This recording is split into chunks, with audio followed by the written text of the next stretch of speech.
All right, so today we're going to talk about browse abandonment.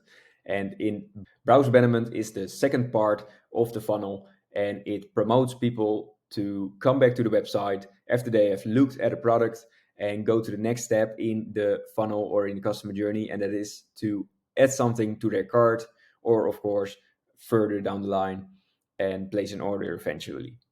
This flow is just focused on getting people back and getting to the next part of the customer journey.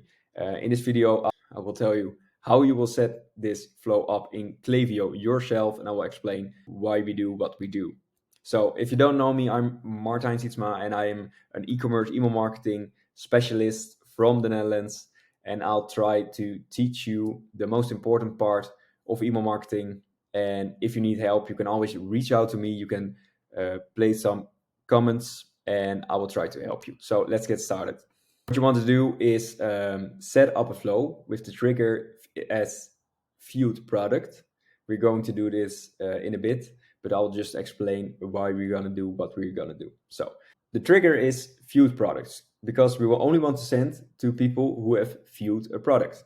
But we don't want to send to people who have viewed a product or and added to a cart or started a checkout or have already placed an order. So that's why we put in these trigger filters, and I will explain. So if someone has added to a cart, they will no longer be in this flow. So that's why we set up this filter. So what someone has done, added to cart 0 times since starting this flow. And that's the same for the checkout and the placed order. And you don't want people to get too much emails, so you have to put in some type of time limit, and that has not been in this flow in the last. No, it says 45 days, but it can be 30 or 15. It depends how aggressive you want to be with your email marketing and what works for your business. So let's go to Klaviyo and we're going to start up this flow. All right, great, we're here. We're in Klaviyo, and the first thing you want to do is set up the trigger. And this is going to be a metric. So we click on metric. Then we're going to say viewed product, because we only want people who have viewed a product, but we don't want people who have already added to cart, started checkout, or placed an order. So that's why we're going to set up the flow filters we just talked about. And these flow filters were what someone has done or not done. And then we're going to say we don't want people who have added the product to the cart. So added to cart. And then we want 0 times and then since starting this flow. Then we want to look out people who have started the checkout. If you have Shopify, it's going to say Shopify. For this example, it's a WooCommerce store. But if you have Shopify store, be sure to have the Shopify logo here. So 0 times since starting this flow. And we don't want people who have placed an order already. So we're going to say placed order 0 times since starting this flow.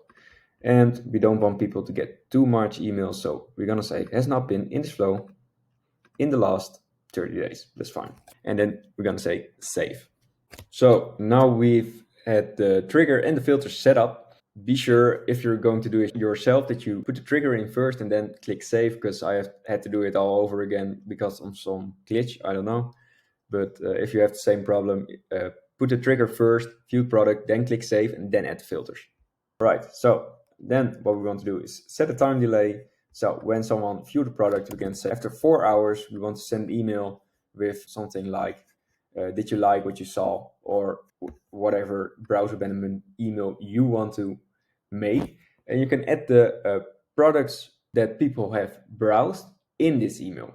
So if someone has looked at, let's say, a microphone, you can put this specific microphone in this email. And you can say something, for example, like, did you like what you saw? And then put this microphone in this email. And then you may also like, and then put some other microphones that look like the microphones that this person has viewed.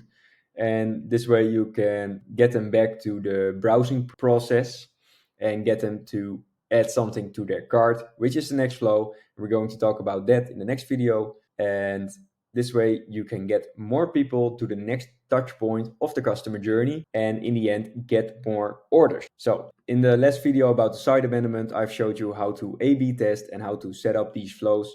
So if you don't know how to set up these flows or how to A/B test in flows, you can watch site abandonment video of mine or the A/B test videos of mine. For now, I'm gonna leave it at this.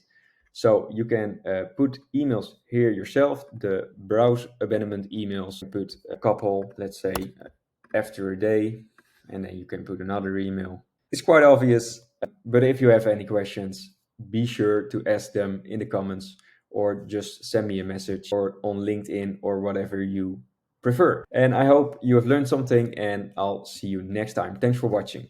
Bye.